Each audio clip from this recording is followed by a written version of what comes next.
The orbital arena of Zephyr 6 gleamed like a diamond against the backdrop of space, its glass panels catching starlight and refracting it into prisms across the curved observation decks.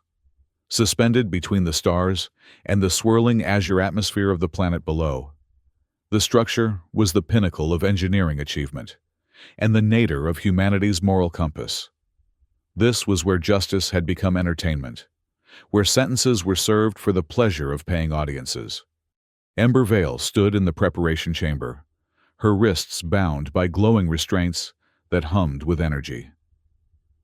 At 32, she still possessed the lean muscle and quick reflexes of her years as a relief pilot, though 3 months in detention had left her paler than usual. Her copper-red hair had been cropped short against her scalp, regulation for all participants in what the officials euphemistically called the Justice Games. Prisoner E-1173, former relief pilot Ember Vale, announced the automated system as technicians checked her vitals. Sentenced for smuggling Class A medical supplies to non-sanctioned colonies in the Outer Rim, Ember kept her expression neutral. They could list her crimes all they wanted. She would smuggle those vaccines again in a heartbeat if given the chance. The Rimward colonies had been facing an epidemic. Children were dying while central governance stockpiled supplies, waiting for better payment terms. Some decisions required no moral calculus at all. Tomorrow begins the annual Predators Feast, continued the disembodied voice. Prisoner E-1173 will serve as the preliminary entertainment, the 3-minute challenge. Odds have been calculated at 98.7% fatality within the time limit. A technician approached with a small device. "Tracking chip," he muttered, not meeting her eyes as he pressed it against her neck. The sting was brief, but Ember felt a wave of nausea as the chip burrowed beneath her skin, anchoring itself to her spine. "Is that really necessary?" she asked. "Not like I can escape from a sealed pit." The technician didn't respond, but his hands trembled slightly as he stepped back. Ember recognized the signs. This was someone who questioned his role, but felt powerless to challenge it. There were more like him than the system knew. 3 minutes, she said, loud enough for everyone to hear. "That's all you're giving me?" No one answered. 3 days before the annual spectacle would begin in earnest. She was merely the appetizer, a quick death to whet the audience's appetite for the bloodshed to come. Captain Lauren Thale entered the chamber, his uniform pristine, his posture rigid. At 50, he had spent half his life overseeing the arena's operations, and the years had carved permanent lines of tension around his eyes. "The holding areas are prepared," he announced to no one in particular, deliberately avoiding looking at Ember. "Kytros has been prepped according to protocol." "Kytros?" Ember asked, the unfamiliar word catching her attention. Thale glanced at her briefly, his expression unreadable. "The apex predator of Zephyr 6, a mature alpha specimen. You should consider yourself honored. Most prisoners face the juveniles." There was something in his voice, not pride, but perhaps resignation. For a moment, Ember thought he might say more, but he turned away, consulting his datapad with exaggerated focus. "Captain," she called after him, "what does it look like, this Kytros?" He paused, then turned back. "You'll see soon enough. But if you're curious, imagine a cross between an earth tiger and a Martian sand serpent, with adaptive camouflage and a neurotoxin that paralyzes, but keeps the victim conscious." His voice dropped slightly. "The natives once revered them as guardians. Now we've bred them for the arena." With that, he exited, leaving Ember with the technicians who avoided her gaze like she was already a ghost. The next morning dawned with artificial precision, the arena's environmental systems simulating a perfect sunrise over the observation decks. Ember had not slept. Instead, she had spent the night cross-legged on the floor of her cell, eyes closed, breathing evenly, calling upon the meditation techniques she had learned during her relief missions to disaster zones. Fear would not save her. Panic would not save her. She needed clarity. The transport tube hummed as it carried her to the central arena. Through its transparent walls, she could see the audience members taking their places, wealthy patrons from central governance, minor celebrities, corporate executives enjoying a day of sanctioned violence. Some brought children, teaching them early that justice meant blood. The tube opened into a small platform suspended over the circular pit. Below, the arena floor was designed to mimic the natural habitat of Zephyr 6's equatorial forests. Dense vegetation, small pools of water, and strategically placed rock formations. The ceiling rose high above, a dome of transparent panels that gave spectators a clear view from multiple angles. "Ladies and gentlemen, esteemed visitors from across the systems," boomed an announcer's voice. "Welcome to this special prelude to the 127th Annual Predators Feast." Cheers erupted from the audience as Ember's platform began to lower slowly into the pit. Today's participant, Ember Vale, former relief pilot turned dissident, will face our champion Kitros in the classic 3-minute challenge. For those new to our proceedings, the rules are simple. Survive 3 minutes, and mercy is granted. But in the history of the games, no one has ever survived an encounter with a mature Kitros for more than 112 seconds. More cheers, accompanied by the flash of betting interfaces as audience members adjusted their wagers. Ember noticed a giant holographic timer suspended above the arena, currently displaying 0300 in glowing red numerals. "Our odds makers have set survival chances at a mere 1.3%. Place your final bets now." The platform touched down on the arena floor, and Ember's restraints deactivated with a soft click. She stood alone in a small clearing, the forest surrounding her on all sides. The timer remained frozen at 3 minutes, waiting for the signal to begin. In the control room overlooking the arena, Captain Thala watched the monitors with practiced detachment. Beside him stood Dr. Asha Merrick, the facility's lead biologist, her dark eyes tracking the vital signs of both prisoner and predator. "Kitros is showing unusual readings," she noted, frowning at her datapad. "Elevated cortisol, irregular heart rate." "Is it ill?" Thala asked, concerned not for the creature but for the spectacle about to unfold. A subpar performance would reflect poorly on his management. Dr. Merrick shook her head, her silver-streaked black hair catching the light from the monitors. "Not illness. These are stress markers. And look at this gait analysis. It's favoring its right hind leg." On the screen, they could see the creature moving through the underbrush, its form shifting between visibility and the ghostly translucence of its camouflage. Even at half strength, it was magnificent, nearly 3 meters long, with powerful limbs and a sinuous body that allowed it to move with uncanny grace. Its hide shifted colors with its surroundings, but occasionally flashed with bioluminescent patterns in deep blue and violet. "The neural modifiers are functioning normally," Thale noted, pointing to another readout. "Aggression levels are within parameters." Dr. Merrick didn't respond immediately. After a moment, she said quietly, "This is the 14th event for this Kitros. None of our previous specimens have lasted beyond 12. "Your point, Doctor?" "Conditioning has limits. Captain, even the most sophisticated neural modification can't completely override natural instincts forever. And the Kitros were never naturally aggressive toward humanoids. The indigenous populations lived alongside them for centuries." Thala's jaw tightened. "Save your ethical concerns for your research papers. Doctor, we have a schedule to maintain." He pressed a communication button. "Release the predator." In the arena, Ember heard a mechanical sound from the far side of the clearing, a gate sliding open. The timer above began its countdown with a loud beep that echoed throughout the arena. 3 minutes, 180 seconds between her and an unlikely mercy. The audience fell silent, leaning forward in anticipation. Ember remained standing in the center of the clearing, making no move to run or hide. Flight would trigger pursuit, That much she knew about predators from her survival training. Instead, she slowly turned in a circle, scanning the tree line for movement. 59 seconds into the first minute, she saw it.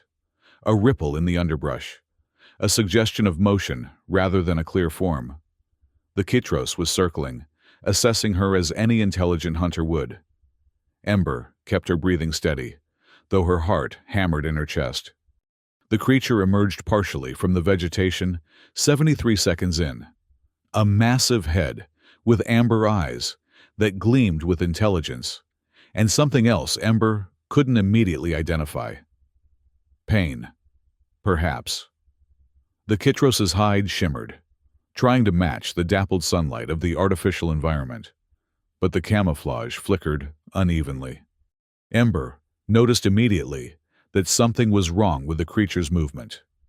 As it circled the clearing, keeping a cautious distance, its right hind leg touched the ground gingerly, bearing less weight than the others. An injury, or perhaps something chronic. The beast was suffering. "You're hurt," she said softly, not expecting the creature to understand her words, but knowing that tone carried across species barriers. The Kitros froze, its amber eyes fixed on her.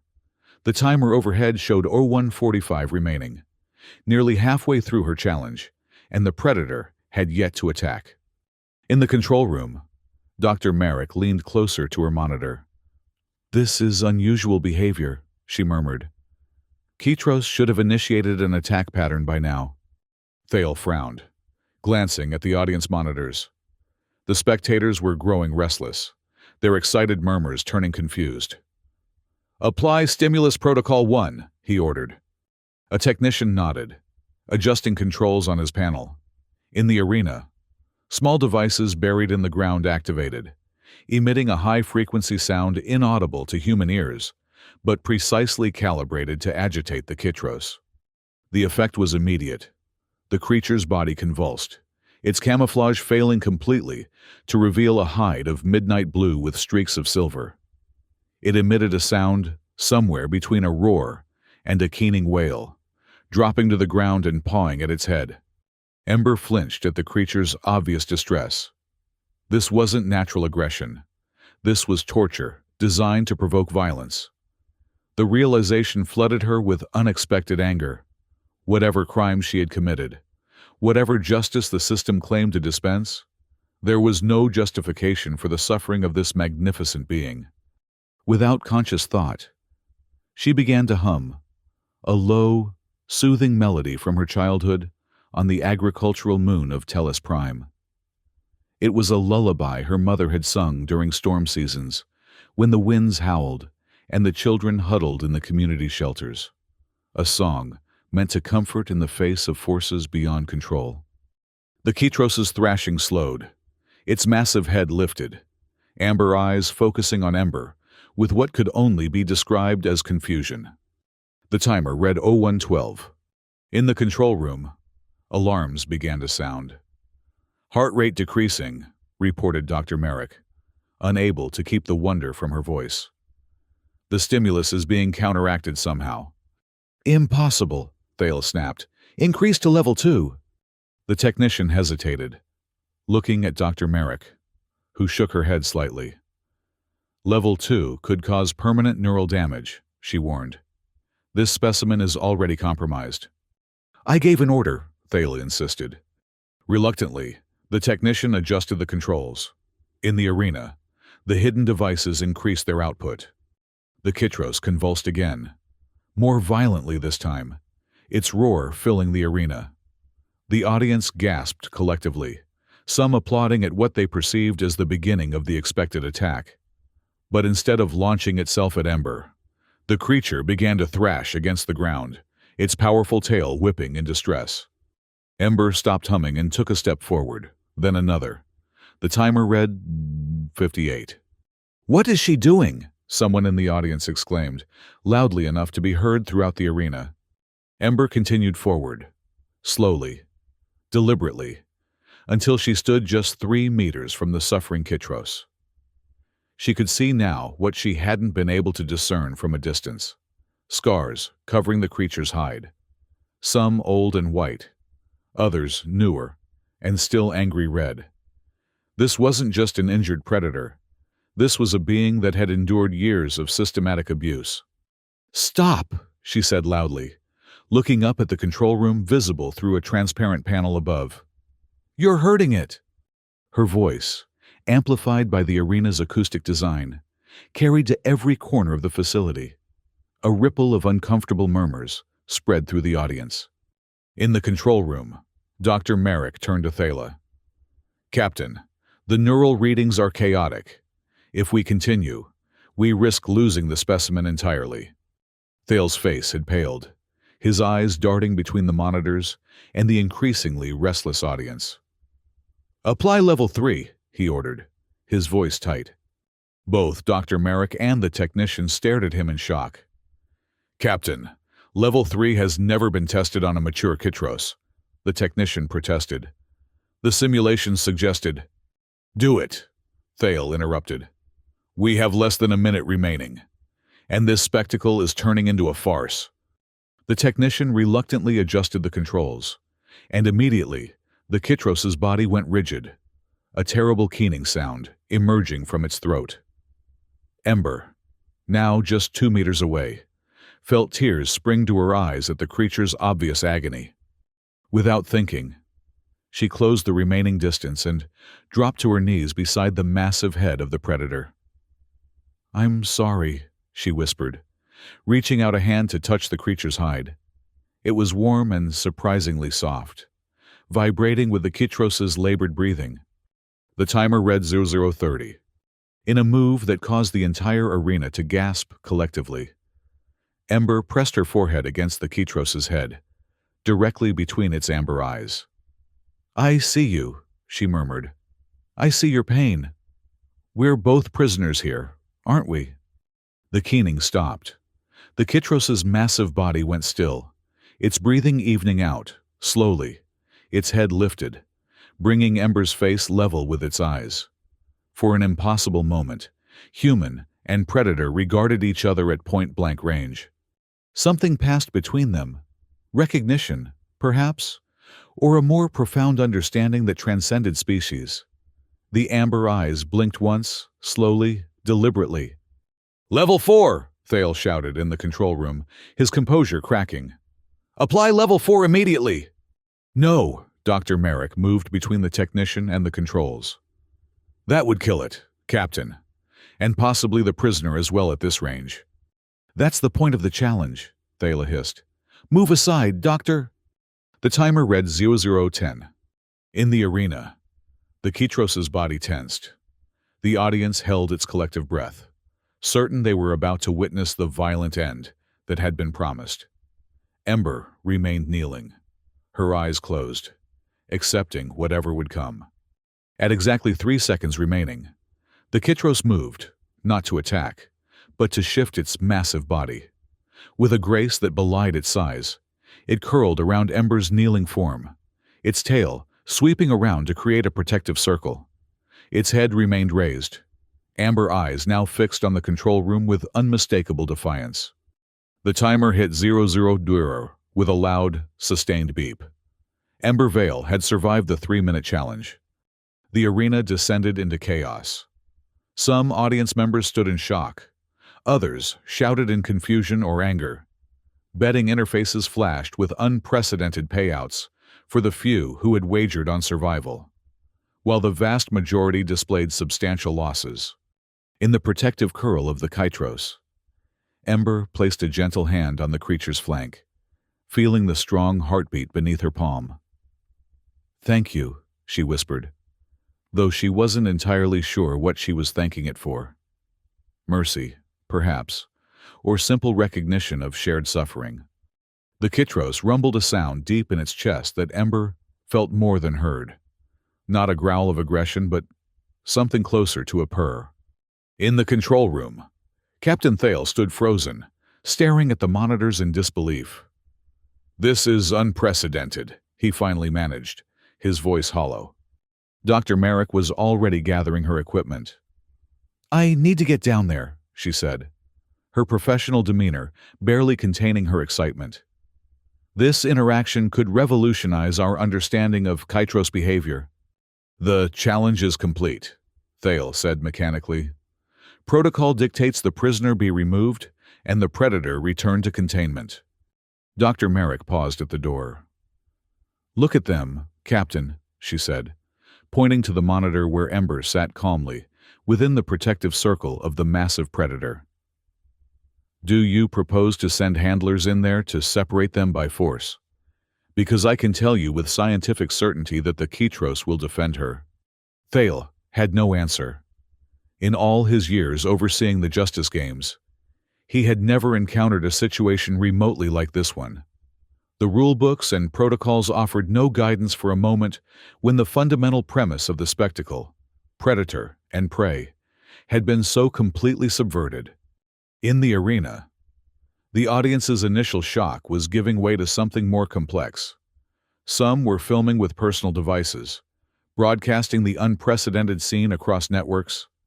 Others were engaged in heated discussions, pointing at the woman and beast in the center of the arena. A few had fallen silent, their expressions troubled, as though witnessing something that forced uncomfortable reconsiderations. "Captain," called one of the technicians, "we're receiving transmission requests from major news outlets. This is going viral across all systems." Thale closed his eyes briefly. This was rapidly evolving beyond a simple malfunction or unexpected outcome. This was becoming a public relations crisis with potential political ramifications. The Justice Games operated with the tacit approval of central governance. But that approval depended on maintaining the illusion of judicial propriety. A condemned smuggler, forming a bond with the instrument of her execution, threatened that carefully constructed narrative. "Open a direct communication to the arena," he ordered. A technician activated the system, and Thale's voice echoed throughout the facility. "Prisoner E1173, you have survived the 3-minute challenge. According to the established rules of the Justice Games, you are entitled to mercy. Remain still, while extraction personnel approach to escort you from the arena." In the center of the pit, Ember looked up at the control room, visible through the transparent ceiling panel. The Kytros followed her gaze, its body tensing perceptibly. "I don't think that's going to work," she called back, her voice carrying clearly through the arena's acoustic design. "Kytros doesn't seem interested in letting your personnel anywhere near me, and honestly, I am not particularly eager to be separated either." Murmurs rippled through the audience at her defiance. Someone shouted, "Let her speak!" and the cry was taken up by others until it became a chant that reverberated through the arena. In the control room, Dr. Merrick had returned to Thale's side. "This situation is deteriorating rapidly, Captain," she observed quietly. "I suggest you allow the prisoner to address the audience. It might diffuse tensions while we develop an extraction strategy." Thale's jaw worked as he considered his limited options. "Fine," he finally said. "Enable full arena audio pickup." The technician nodded, adjusting controls. "Prisoner E1173, Thale announced. "You may address the audience briefly, while extraction preparations continue." Ember didn't stand. That would have required leaving the protective circle of the Kytros. Instead, she straightened her posture, one hand remaining in contact with the creature's flank. "My name is Ember Vale," she began, her voice clear and steady. "Not E1173. I was a relief pilot for 15 years before my conviction. I've delivered supplies to disaster zones across 17 systems. I've evacuated children from failing habitats and transported the sick to medical facilities when local resources were overwhelmed." She paused, looking around at the faces watching her from the observation decks. 3 months ago, I diverted a shipment of vaccines to the Outer Rim colonies during an outbreak of Hadean fever. Those vaccines were being stockpiled by central governance while children died. For this act, I was sentenced to the Justice Games. The Kytros shifted slightly, adjusting its position to maintain the protective circle around her. Ember stroked its flank soothingly. "But I'm not here to plead my case," she continued. "I'm here to ask about justice." Look at this magnificent creature. She gestured to the Kitros surrounding her. Bred and conditioned for violence against its nature. Tortured with neural stimulants to provoke aggression for your entertainment. Where is justice in that? The arena had fallen completely silent. Even the most restless spectators were now listening intently. The indigenous people of Zephyr 6 called these beings guardians, not predators. For centuries, they lived alongside them in mutual respect. It took our civilization to transform them into weapons for our amusement. The Kitros made that rumbling sound again, pressing its massive head against Ember's side. She smiled slightly, a genuine expression that caught on the arena's high-definition displays and was broadcast across the observation decks. 3 minutes, she said. That's all it took to discover that beneath the conditioning and the pain, this being remembers what it truly is. Not a monster, but a protector. She looked directly at the control room. I've survived your challenge. I claim the mercy that was promised, and I claim it not just for myself, but for Kitros as well. The arena erupted in a cacophony of voices, some cheering, others protesting, many simply discussing the unprecedented turn of events with increasing animation. In the midst of the chaos, emergency alerts began to sound throughout the facility. "Captain," called a technician, "we're receiving a priority transmission from the magistrate's office." Thale's face had gone gray. The magistrate oversaw all judicial proceedings in the sector, including the justice games. A direct intervention was extremely rare, and never good news for arena administration. "Put it through," he ordered, straightening his uniform automatically. The largest monitor in the control room flickered, and the stern face of Magistrate Celine Duvari appeared. In her 60s, with steel-gray hair and piercing blue eyes. She had a reputation for strict adherence to legal protocols. "Captain Thale," she said without preamble, "I am observing a most unusual conclusion to today's event." "Magistrate, I can explain," Thale began, but she cut him off with a sharp gesture. "I'm not interested in explanations at this moment. Captain, I'm interested in resolution. The prisoner has survived the challenge and is entitled to mercy under the established rules. However, the situation with the arena predator presents a unique complication. We're preparing extraction protocols now," Thale assured her. "Tranquilizers are being prepared for the Kitros." "That would be inadvisable."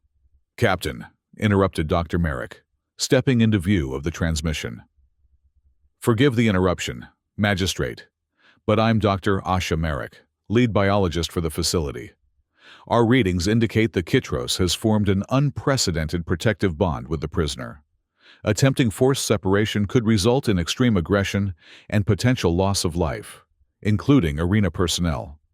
The magistrate's expression remained impassive, but her eyes narrowed slightly. "Your assessment, Doctor?" "The safest course of action would be to allow Ember Vale to assist in the Kitros' transfer to a secure facility where this behavior can be studied. Preliminary data suggests we may be witnessing a reclamation of the species' original guardian instincts, which could have significant implications for rehabilitation programs." For several long moments, the magistrate was silent, her gaze shifting between Dr. Merrick, Captain Thale, and the monitor showing Ember and the Kitros in the arena below. "The law must be seen to function without exception," she finally said. "Prisoner E1173 has survived the challenge and must receive the promised mercy.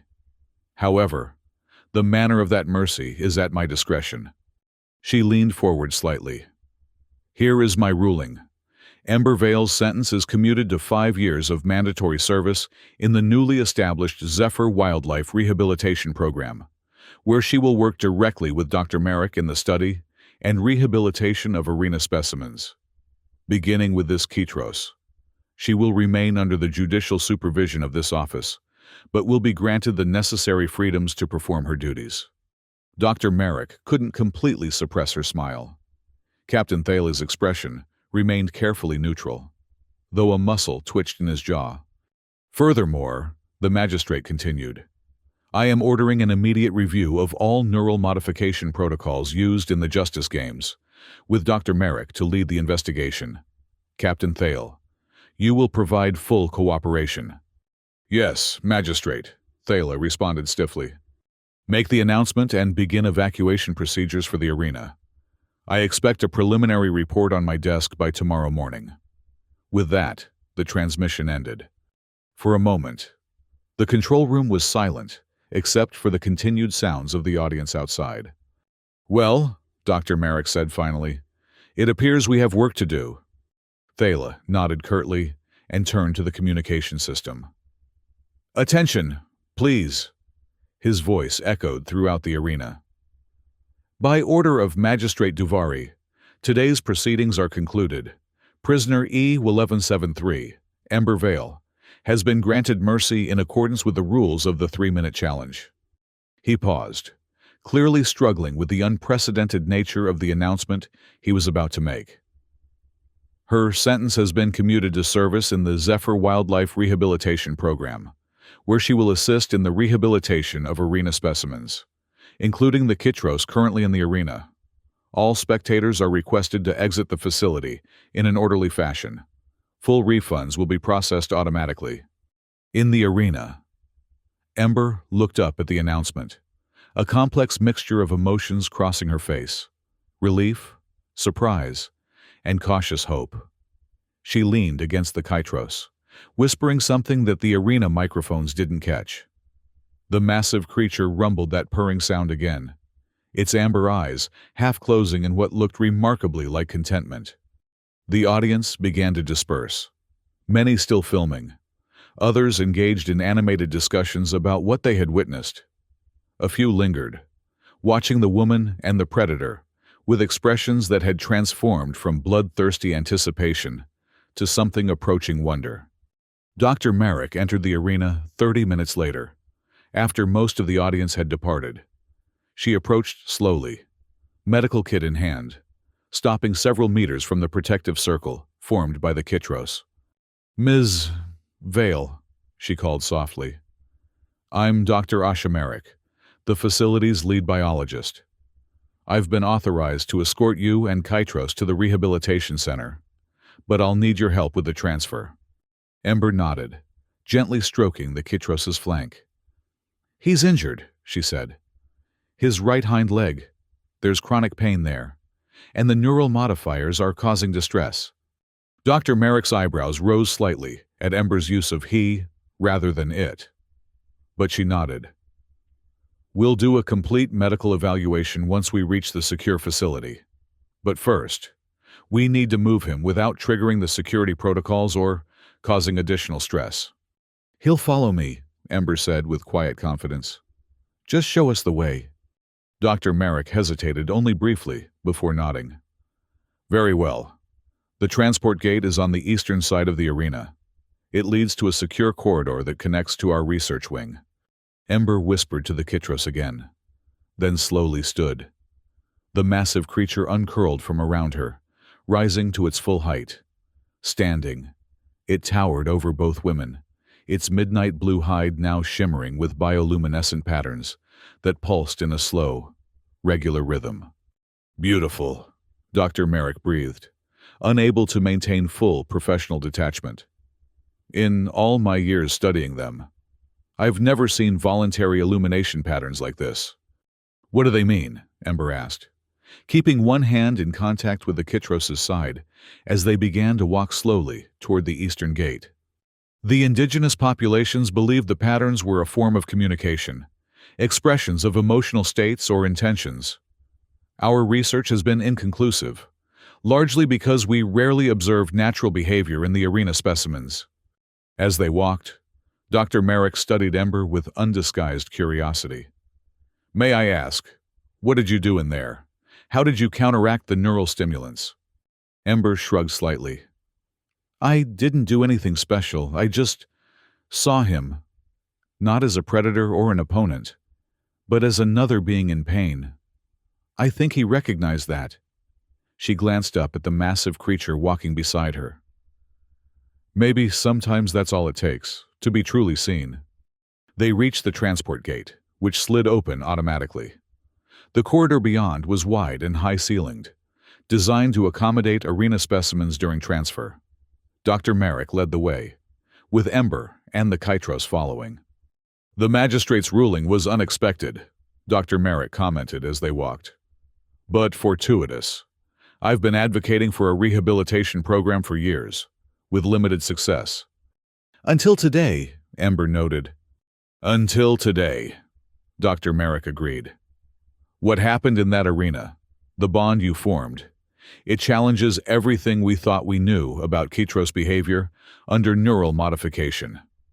If we can document this properly, it could lead to significant reforms in how we treat these creatures. And perhaps in how we treat people as well," Ember suggested quietly. Dr. Merrick glanced at her. "Perhaps, though that may be a more difficult change to effect." They continued in silence for a moment before Ember asked, "What will happen to the Justice Games now?"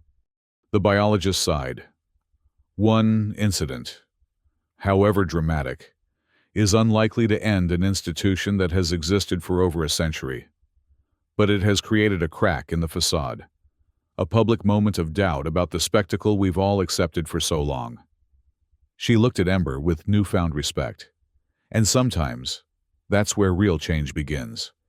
They had reached the end of the corridor, where it opened into a large, secure chamber with advanced medical equipment and monitoring systems.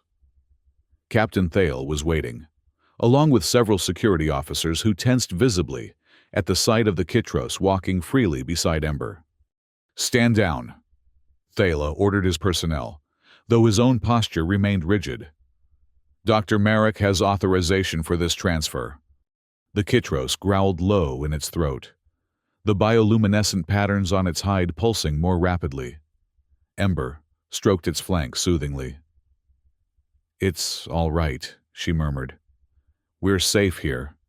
Thale watched the interaction with an unreadable expression. After a moment, he stepped forward, maintaining a cautious distance. "Ms. Vale," he said formally, "I've been instructed to inform you that your personal effects will be transferred to quarters adjacent to the rehabilitation facility. You'll be briefed on your duties tomorrow morning."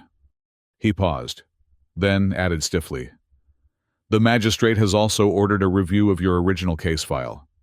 It seems your actions in the Outer Rim may have saved over 3,000 lives during the Hadean fever outbreak." Ember met his gaze steadily. "I know exactly how many lives were at stake, Captain. That's why I did what I did." Something flickered in Thale's eyes. Perhaps recognition, perhaps doubt. Without another word, he turned and exited the chamber, leaving Ember, Dr. Merrick, and the Kytros with the remaining medical staff. "Well," Dr. Merrick said briskly, "shall we begin? Our first priority is to assess the extent of Kytros's injuries and determine if the neural modifiers can be safely removed." Ember nodded, moving to a position where she could maintain contact with the creature while allowing the medical team access. "He has a name, you know," she said suddenly. Dr. Merrick looked up from her preparations. "Oh?" "Kytros is what you call his species, but he deserves his own name." Ember looked up at the massive head with its intelligent amber eyes. "Guardian," she said softly. "His name is Guardian." The creature rumbled that purring sound again, pressing its head gently against her shoulder. Dr. Merrick smiled. "Guardian it is, then." In the days that followed, news of what had occurred in the Zephyr 6 arena spread across the systems. The footage, a condemned smuggler finding mercy in the protective embrace of the very predator meant to execute her, was viewed billions of times. Public debates erupted about the ethics of the Justice Games, with unprecedented scrutiny focused on the neural modification of arena specimens. 6 months later, the Zephyr Wildlife Rehabilitation Program had expanded to occupy an entire wing of the former arena facility. Under Dr. Merrick's direction, and with Ember's daily assistance, Guardian had made remarkable progress. The neural modifiers had been successfully removed, and the chronic injury to his hind leg was responding well to treatment. More importantly, his natural behaviors were reasserting themselves. The protective instincts that had earned his species the name guardians among the indigenous population becoming more pronounced with each passing day. On a particularly clear morning, Ember sat on the observation deck of the rehabilitation enclosure, watching Guardian move through the carefully recreated habitat below. His midnight blue hide gleamed in the sunlight, the silver streaks catching the light like stars against a night sky. The bioluminescent patterns that had once been rare now appeared regularly, especially when Ember was present. Captain Thale appeared beside her, his uniform as pristine as ever, but his posture slightly less rigid than it had been 6 months earlier. "Ms. Vale." He greeted her with a nod. "Captain," she responded, "come to check on our progress?" In a manner of speaking, he handed her a data pad. "The magistrate has approved the expansion of the rehabilitation program to include all remaining arena specimens. The Justice Games in their traditional format have been suspended pending a complete ethical review." Ember took the pad, scanning the information with growing amazement. "This is more than I expected." Thale's expression remained carefully neutral. But there was something different in his eyes, a clarity that hadn't been there before. "The evidence Dr. Merrick has compiled is compelling, and public sentiment has shifted significantly since your challenge." Below them, Guardian had noticed their presence and moved to the edge of the enclosure, looking up with those intelligent amber eyes. Ember smiled and waved, and the massive creature's hide lit up with bioluminescent patterns that pulsed in what Dr. Merrick had recently confirmed was the expression of recognition and pleasure. "He remembers what he truly is," Ember said softly. "Beneath all the conditioning and the pain, he remembered." Thala was quiet for a long moment, his gaze fixed on Guardian. "Perhaps," he finally said, his voice barely audible. "We all need such reminders from time to time." With a formal nod, he turned and walked away, leaving Ember with the datapad containing the authorization for a program that would eventually lead to the complete disbanding of the Justice Games and the establishment of the largest wildlife rehabilitation initiative in the sector. Ember looked down at Guardian, who was still watching her with those amber eyes that had seen through her in those crucial 3 minutes, had recognized not an enemy, but a kindred spirit trapped in an unjust system. "We did it," she whispered. "We changed things." Guardian's response was a luminous pulse that spread across his entire body, visible even from the observation deck, a communication more eloquent than words could ever be, a promise that what had been broken could be healed, what had been corrupted could be redeemed, and that sometimes the most revolutionary act was simply to see another being for what they truly were. The story of Ember Vale and the apex predator that chose to protect rather than destroy her became legend across the systems.